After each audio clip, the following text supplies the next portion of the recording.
नमस्कार दोस्तों, एक बार फिर से आप सभी दोस्तों का आपके अपने YouTube चैनल ईगो एंड वीडीवी पर बहुत बहुत स्वागत है। दोस्तों आज जो दिन भर की फटाफट बड़ी खबरें, मुख्य समाचार सामने निकल के आ रहे हैं दोस्तों, एक एक करके चलेंगे। तमाम बेहद बड़ी अपडेट्स आप तक आगे इसी वीडियो के माध्यम से पहुंचाएंगे। तो वहीं दोस्तों खबरों की तरफ चलने से पहले आप लोगों से एक छोटा सा निवेदन है कि अगर आप लोग भी खुल करके देश भर में नफरत फैला रही गोदी मीडिया का बहिष्कार करते हैं तो अभी इस वीडियो को लाइक कीजिए, चैनल को सब्सक्राइब करके बेल के आइकन को जरूर दबाइए दोस्तों, और किसानों के समर्थन में कमेंट बॉक्स में कमेंट जरूर कीजिए, जय जवान जय किसान। दरअसल दोस्तों पहली बड़ी अपडेट आप लोगों को बताते चलें। कोरोना संकट के बीच टिकरी बॉर्डर पहुंचेंगे 20,000 किसान, महिलाओं की संख्या ज्यादा। जी हां दोस्तों, आप लोगों को बताते चलें, कोरोना वायरस को लेकर के सरकारें सख्त रवैया अपना रही हैं। इस बीच खबर है कि राजधानी दिल्ली के टिकरी सीमा पर जारी किसान आंदोलन में शामिल होने के लिए 1650 गांवों के प्रदर्शनकारी पंजाब से रवाना हो रहे हैं। ये हजारों किसान आप लोगों को बताते चले दिल्ली की तरफ कूच करेंगे। कहा जा रहा है कि ये सभी किसान भारतीय किसान यूनियन के सदस्य हैं। रिपोर्ट के अनुसार पंजाब के गांवों से हजारों किसान दिल्ली की तरफ कूच कर चुके हैं। यूनियन नेताओं ने कहा है कि 1650 गांवों से 20,000 से भी ज्यादा लोग दिल्ली पहुंचने के लिए पूरी तरीके से तैयारी कर चुके हैं और कूच कर दिया है। तो वहीं इनमें से 60% महिलाएं होंगी, क्योंकि पुरुष खेतों में व्यस्त हैं, इसलिए महिलाओं को कमान संभालनी ही होगी। देख सकते हैं कि मोदी सरकार ऑपरेशन क्लीन यहां पर चलाने की तैयारी कर रही है, यानी कि किसानों को हटाने की तैयारी कर रही है प्रदर्शन स्थल से। इसी को लेकर के किसान संगठनों ने नया प्लान बनाया है और अब बड़ी संख्या में किसान दिल्ली के टिकरी बॉर्डर पर पहुंचने की तैयारी कर रहे हैं। किसानों का दो टूक कहना है कि यह प्रदर्शन किसी भी कीमत पर खत्म नहीं होगा। दोस्तों अगर आप लोग भी किसानों के समर्थन में खड़े हैं तो अभी इस वीडियो को लाइक कीजिएगा। अगली बड़ी खबर आप लोगों को बताते चलें। बंगाल चुनाव को लेकर के बोले हैं चुनावी अधिकारी, एक साथ कराए जा सकते हैं आखिरी 2 चरणों के मतदान। आप लोगों को दोस्तों बताते चलें, पश्चिम बंगाल में चुनाव पर्यवेक्षकों का कहना है कि अगर उन्हें अतिरिक्त सुरक्षा बल दिए जाते हैं तो आखिरी 2 चरणों के चुनाव एक साथ कराए जा सकते हैं। बंगाल में 22 अप्रैल को छठे फेज का मतदान है, तो वहीं 26 अप्रैल को 7वें और 29 अप्रैल को 8वें चरण के लिए वोटिंग होनी है। हालांकि देश में कोरोना वायरस महामारी के बढ़ते मामलों के चलते पश्चिम बंगाल में बाकी चरणों के मतदान एक साथ कराने की मांग कई बार की जा चुकी है। मुख्यमंत्री और तृणमूल कांग्रेस प्रमुख ममता बनर्जी ने एक बार फिर से चुनाव आयोग से राज्य में बाकी बचे चरणों का चुनाव एक साथ कराने की अपील की है। तो वहीं चुनावी अधिकारियों की तरफ से कहा गया है कि आखिरी 2 चरणों के मतदान एक साथ करवाए जा सकते हैं। एक और बड़ी खबर दोस्तों जान लेते हैं। प्रियंका गांधी ने पीएम मोदी को दी है सलाह, बोली मनमोहन सिंह कुछ कह रहे हैं तो सुनना चाहिए, मानना चाहिए। आप लोगों को बताते चलें, कांग्रेस महासचिव प्रियंका गांधी वाड्रा ने केंद्र की मोदी सरकार पर प्रहार करते हुए कहा कि कोरोना के इस विकट दौर में सरकार किसी भी विपक्षी नेताओं से बातचीत नहीं कर रही है। तमाम विपक्षी दलों और नेताओं की बात करते हुए प्रियंका गांधी ने कहा है कि कोई भी ऐसा विपक्षी नेता नहीं है जो उन्हें रचनात्मक और सकारात्मक सुझाव नहीं दे रहा है। डॉक्टर मनमोहन सिंह के द्वारा दिए गए सलाह की चर्चा करते हुए प्रियंका गांधी ने कहा है कि डॉक्टर मनमोहन सिंह जी 10 सालों तक इस देश के प्रधानमंत्री थे। हर किसी को मालूम है कि वो किस तरह के व्यक्ति हैं जब देश महामारी का सामना कर रहा है, और वैसे वक्त में वो कोई सुझाव दे रहे हैं तो उन सुझावों को उनकी गरिमा के अनुरूप स्वीकार करना चाहिए, जिस गरिमा के साथ उन्होंने सुझाव दिया था। तो वहीं पीएम मोदी की कार्यशैली की आलोचना करते हुए प्रियंका गांधी ने कहा है कि पीएम को कुछ कर दिखाने की जरूरत है, उन्हें रैली के मंच से उतरने की जरूरत है, हंसी और ठहाकों से बचने की जरूरत है। उन्हें यहां आने की जरूरत है जहां वो लोगों के सामने बैठे, उनसे संवाद करें, चर्चा करें और उन्हें बताएं कि किस प्रकार वो उनकी जान बचा सकते हैं। तो वहीं आप लोगों को बताते चलें, प्रियंका गांधी ने कहा है कि यह वक्त लोगों की आंखों के आंसू पोंछने का है, ना कि राजनीतिक रैलियों में हंसने का। प्रियंका गांधी का निशाना पीएम मोदी के दीदी और दीदी वाले बयान पर था।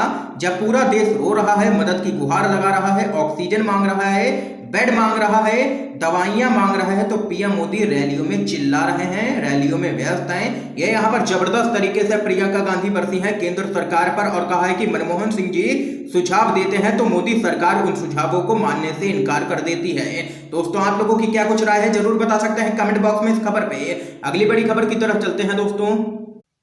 राहुल गांधी का मोदी सरकार पर जोरदार हमला, कहा नोटबंदी से कम नहीं है केंद्र की वैक्सीन रणनीति, सिर्फ उद्योगपतियों का ही होगा फायदा। आप लोगों को बताते चलें, कोरोना वैक्सीन को लेकर के एक बार फिर से कांग्रेस के नेता राहुल गांधी ने मोदी सरकार पर जबरदस्त तरीके से निशाना साधा है। राहुल गांधी ने ट्वीट कर कहा है कि केंद्र सरकार की वैक्सीन रणनीति नोटबंदी से कम नहीं है, आम जन लाइनों में लगेंगे, धन स्वास्थ्य व जान का नुकसान झेलेंगे और अंत में सिर्फ कुछ उद्योगपतियों का ही फायदा होगा। देख सकते हैं राहुल गांधी ने मोदी सरकार को ले लिया निशाने पर।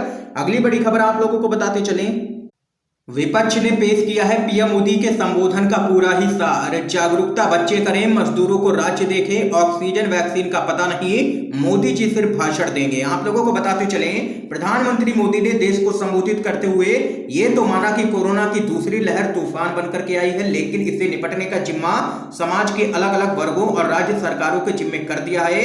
इसी पर विपक्ष ने हमला बोला है। कांग्रेस ने पीएम के संबोधन पर प्रतिक्रिया देते हुए कहा है कि प्रधानमंत्री के संबोधन का सार है कि जागरूकता बच्चों के जिम्मे, अनुशासन युवाओं के जिम्मे, श्रमिक राज्यों के जिम्मे, ऑक्सीजन का अता पता नहीं और वैक्सीन का देखा जाएगा। तो वहीं कांग्रेस ने यह भी कहा है कि प्रधानमंत्री जी, देश को कोरोना के समाधान की जरूरत है, आपके ज्ञान की नहीं। तो वहीं महाराष्ट्र के मंत्री नवाब मलिक ने इस पर प्रतिक्रिया देते हुए कहा है कि पीएम मोदी ने कहा है कि लॉकडाउन आखिरी विकल्प होना चाहिए, लेकिन देश की कई अदालतों ने लॉकडाउन लगाने के निर्देश दिए हैं। लोगों को उम्मीद थी कि संकट के समय में प्रधानमंत्री शायद गरीबों, मजदूरों, छोटे उद्योगों के लिए कोई पैकेज का ऐलान करेंगे, लेकिन ऐसा कुछ भी नहीं हुआ। उन्होंने सिर्फ भाषण दिया है, वो भी कोरा। ये यहां पर कांग्रेस पार्टी ने साधा है निशाना। अगली बड़ी खबर दोस्तों आप लोगों को बताते चलें, बीजेपी नेता की खुलेआम गुंडागर्दी, बच्चे ने नहीं बोला जय श्री राम तो बुरी तरह से पीटा, अस्पताल में कराना पड़ा भर्ती। आप लोगों को बताते चलें, पश्चिम बंगाल में हो रहे विधानसभा चुनावों में अब तक 5 चरणों के लिए मतदान संपन्न हो चुका है। तो वहीं इस बीच खबर सामने निकल के आई है कि पश्चिम बंगाल के नादिया जिला में क्षेत्र फूलिया में भारतीय जनता पार्टी के कार्यकर्ता ने 10 साल के बच्चे को बुरी तरह से पीटा है। इसके पीछे वजह यह बताई जा रही है कि भाजपा कार्यकर्ता जबरदस्ती इस बच्चे से जय श्री राम बोलने को कह रहा था। जब बच्चे ने भाजपा कार्यकर्ता की बात मानने से इनकार कर दिया तो उसने बुरी तरह से बच्चे को पीटा। बताया जाता है कि बच्चे का नाम महादेव शर्मा है और वह 4वीं क्लास में पढ़ता है। भाजपा कार्यकर्ता के द्वारा बुरी तरह से पीटे जाने से बच्चे को गंभीर चोटें आई है, जिसके चलते उसको अस्पताल में भर्ती करवाया गया है। इस घटना के बाद स्थानीय लोगों ने गुस्से में आकर के भाजपा कार्यकर्ता के खिलाफ मोर्चा खोल दिया है। लोगों ने पुलिस के समक्ष आरोपी को गिरफ्तार करने की मांग रखते हुए NH 12 का घेराव किया है। मामला बढ़ता देख पुलिस ने लोगों को इस बात की तसल्ली दिलाई है कि आरोपी को जल्द से जल्द गिरफ्तार किया जाएगा। देख सकते हैं कि भाजपा के नेता की गुंडागर्दी देखने को मिली है बंगाल के अंदर। इस खबर पे आप लोगों की क्या कुछ राय है जरूर बता सकते हैं कमेंट बॉक्स में अपनी राय। अगली बड़ी खबर की तरफ चलते हैं। सीएम ममता बनर्जी ने केंद्र की टीकाकरण नीति को बताया है पूरी तरीके से खोखला। पीएम मोदी को पत्र लिख संकट से भागने का आरोप लगाया, तो वहीं मांगा है प्रधानमंत्री मोदी का इस्तीफा। आप लोगों को बताते चलें, पश्चिम बंगाल की मुख्यमंत्री ममता बनर्जी ने प्रधानमंत्री नरेंद्र मोदी को पत्र लिख करके केंद्र सरकार की नई सार्वभौमिक कोविड वैक्सीन नीति की आलोचना की है और इसे जिम्मेदारियों से बचने का खोखला दिखावा करार दिया है। तो वहीं सीएम ममता बनर्जी ने संकट के समय केंद्र पर जिम्मेदारी से भागने का आरोप भी लगाया है और इस दौरान प्रधानमंत्री मोदी से उनका इस्तीफा भी मांगा है। अगली बड़ी खबर दोस्तों आप लोगों को बताते चलें, कोरोना पर जीत बोलकर ही मोदी सरकार ने दिया है धोखा, बोले हैं प्रशांत किशोर। कहा हालात ठीक होते ही भक्त सेना के साथ क्रेडिट लेने आ जाएंगे। आप लोगों को बताते चलें, पश्चिम बंगाल में ममता बनर्जी का साथ दे रहे चुनावी रणनीतिकार प्रशांत किशोर ने कोरोना संकट को लेकर के मोदी सरकार को निशाने पर लिया है। उन्होंने एक ट्वीट करके कहा कि कोरोना पर जीत की घोषणा करके सरकार देश को धोखा दे रही थी। उन्होंने कहा है कि जब हालात सुधर जाएंगे तो वह भक्तों के साथ इसका क्रेडिट लेने आ जाएंगे। देख सकते हैं कि लगातार यहां पर विपक्ष हमलावर है मोदी सरकार पर। तो वहीं इस बीच प्रशांत किशोर ने भी प्रधानमंत्री मोदी को सीधे तौर पर ले लिया है निशाने पर। अगली बड़ी खबर आप लोगों को बताते चलें, राहुल गांधी ने मोदी सरकार की वैक्सीनेशन पॉलिसी पर लगाया है भेदभाव का आरोप। आप लोगों को बताते चलें, कांग्रेस के पूर्व अध्यक्ष राहुल गांधी ने आरोप लगाया है कि केंद्र सरकार की टीकाकरण की रणनीति पूरी तरीके से भेदभाव वाली है और उसने कमजोर वर्गों के लिए टीके की कोई भी गारंटी नहीं दी है। दरअसल दोस्तों राहुल गांधी ने ट्वीट किया, 18 से 45 साल के आयु वर्ग के लोगों के लिए कोई मुफ्त टीका नहीं होगा। कीमतों पर नियंत्रण किए बिना बिचौलियों को बीच में ला दिया गया है। कमजोर वर्गों के लिए टीके की कोई भी गारंटी नहीं है। कांग्रेस के नेता ने आरोप लगाया, भारत की टीका की रणनीति वितरण करने नहीं बल्कि भेदभाव करने वाली है। ये यहां पर राहुल गांधी ने जबरदस्त तरीके से मोदी सरकार पर बोला है हमला। एक और बड़ी खबर जान लेते हैं, गुजरात बीजेपी नेता ने आपदा को खुद के लिए बनाया अवसर, ऑक्सीजन सिलेंडर पर छपवा दी अपनी तस्वीर। आप लोगों को बताते चलें, कोरोना वायरस से कहर से पूरा देश त्राहिमाम त्राहिमाम कर रहा है। हर रोज बड़ी संख्या में लोग अपनी जान गंवा रहे हैं, तो वहीं दूसरी ओर बीजेपी के कुछ ऐसे नेता भी हैं जो इस आपदा को खुद के लिए, लोकप्रियता के लिए अवसर के रूप में इस्तेमाल कर रहे हैं। गुजरात बीजेपी के नेता ने कुछ ऐसा ही किया है। प्रदेश के अमरेली में बीजेपी नेता ने कोविड केयर सेंटर खुलवाया और जो ऑक्सीजन सिलेंडर थी उसके ऊपर खुद की तस्वीर लगवा दी।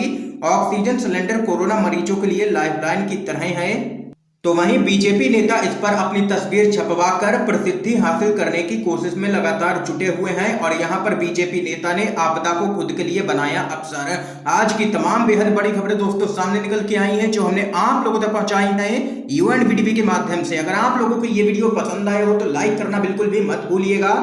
ज्यादा से ज्यादा इस वीडियो को शेयर कीजिएगा, अपने सभी दोस्तों तक इन खबरों को जरूर पहुंचाइएगा। और चैनल को अगर अभी तक सब्सक्राइब नहीं किया है तो चैनल को अभी सब्सक्राइब कीजिए, लाल कलर के बटन को दबा करके। वीडियो देखने के लिए दोस्तों आप सभी का बहुत बहुत धन्यवाद।